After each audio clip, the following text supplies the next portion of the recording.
Maintenant, on va commencer la recherche d'extraterrestres. C'est quoi qu'on cherche? Les extraterrestres. Ouais, mais qu'est-ce qu'ils ont de l'air? Ouais. Ben, les minutes sont vivantes. Ailleurs que sur la Terre. De quoi auront-ils l'air? Okay? Vous avez vu l'image d'E.T. au début, avec la publicité, avec les films, le cinéma, on s'attend à voir quelque chose qui nous ressemble un petit peu. Regardez ce que ça peut avoir l'air. En voilà un exemple d'une structure vivante. Un autre? Un autre? Un autre? Des extraterrestres? Non, ce n'est pas des extraterrestres, mais ce sont des structures vivantes. Ce sont des êtres vivants. Okay? Le premier, c'est microscopique, c'est une cellule, c'est un unicellulaire. Mais on pourrait retrouver ça sur une autre planète. Ce serait un extraterrestre. Ça, une plante. Si on trouve une plante sur Mars, ça va être c'est extraterrestre, c'est une structure vivante ailleurs que sur la Terre. La même affaire avec la sauterelle, puis le lézard ou le caméléon, c'est la même chose. Là, je me pose la question, y a-t-il la possibilité de trouver de la vie ailleurs que sur la Terre? Un. Deux, est-ce que je vais être capable d'entrer en contact avec eux? C'est ça qu'on se demande. C'est une chose de déterminer s'il y a de la vie extraterrestre, mais est-ce que c'est physiquement réalisable? Dans ces cas-là, on a besoin d'une unité qui est basée sur la vitesse de la lumière. La définition, c'est assez simple. Une année-lumière, c'est une unité de distance. C'est la distance que parcourt la lumière pendant un an. C'est quoi ton nom? Anthony? Anthony? Mm-hmm. On pourrait définir l'unité de distance, le 10 minutes Anthony. C'est quoi le 10 minutes Anthony? C'est la distance que va parcourir Anthony à partir de là s'il marche pendant 10 minutes sans s'arrêter.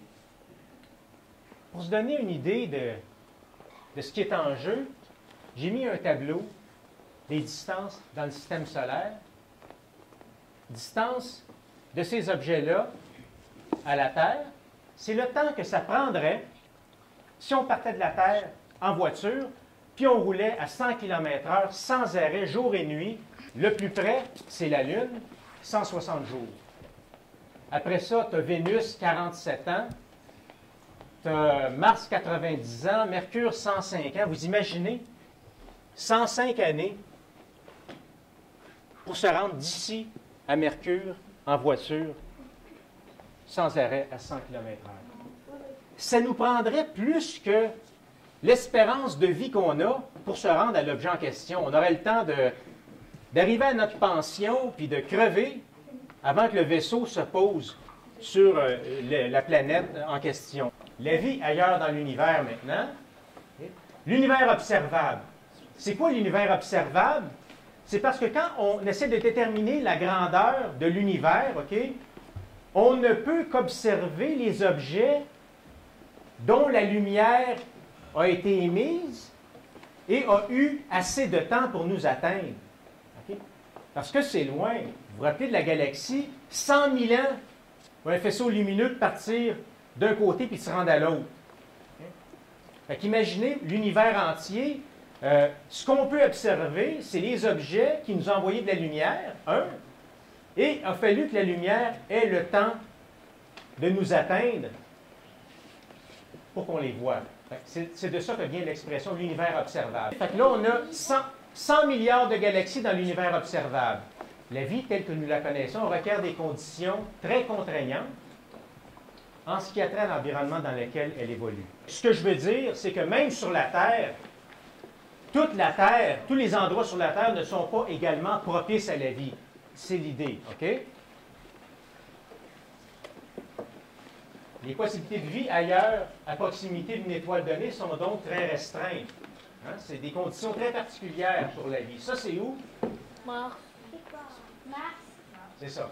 C'est la surface de Mars. Toi, aller sur, la Lune, sur Mars, comme aller sur la Lune, tu peux vivre avec de l'équipement.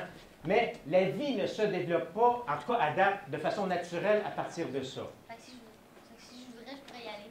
Tu pourrais y aller, puis tu t'amènes du lunch. N'oublie pas ton canne opener, ta brosse à dents.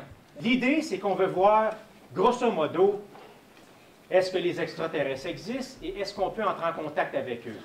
Donc, en dépit de ces faits, considérant le nombre d'étoiles que contient la galaxie, de 200-400 milliards, multiplié par le nombre de galaxies contenues dans l'univers observable, plus de 100 milliards, il semble raisonnable de penser que l'existence de vie extraterrestre soit un fait plausible. Juste dans notre système solaire, c'est peu probable, mais si tu considères la galaxie, qui a de 200-400 milliards d'étoiles comme la nôtre, multiplié par 400 milliards de galaxies dans l'univers observable, ça en fait du monde à la messe.